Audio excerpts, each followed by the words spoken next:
வணக்கம் மக்களே, புட்டு செய்யலாம் வாங்க. என்ன புட்டுன்னா மீன் புட்டு செய்யலாம்.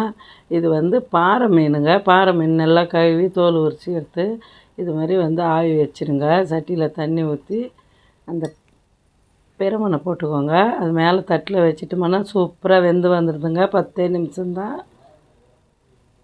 இது மாதிரி முள் வந்து நீக்கி எடுத்துருங்க. ஒரு மீனுக்கும் முள் தனியாக வந்துடுது.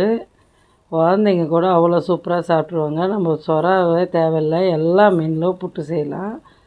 முள் இல்லாத மீன் எடுத்துக்கின்னு மொத்தம் வந்து க்ளீன் பண்ணிக்கணுங்க. நான் முள் தனியாக செதை தனியாக நல்லா பொடி பொடியாக சொரா புட்டுன்னா கூட அப்படியே கொஞ்சம் பிசு பிசுன்னு வரும்.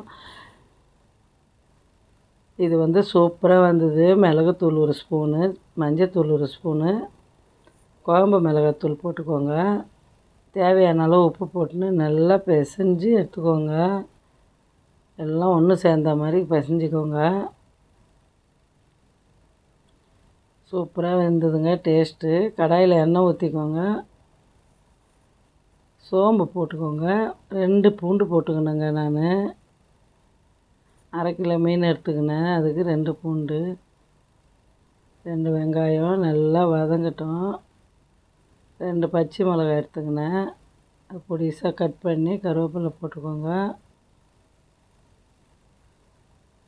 காரம் வந்து பாதி பேருக்கு உரைக்கணுங்க, பாதி பேர் காரம் இல்லாத சாப்பிடுவாங்க. அதனால் லாஸ்ட்டில் போட்டுக்கோங்க பச்சை மிளகா. அப்போ தான் காரம் நல்லா வந்து உரைக்கும்.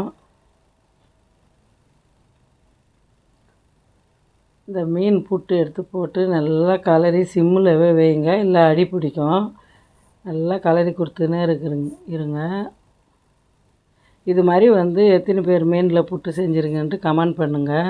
பிடிச்சிருந்தால் லைக் பண்ணுங்கள், ஷேர் பண்ணுங்கள், சப்ஸ்கிரைப் பண்ணுங்கள்.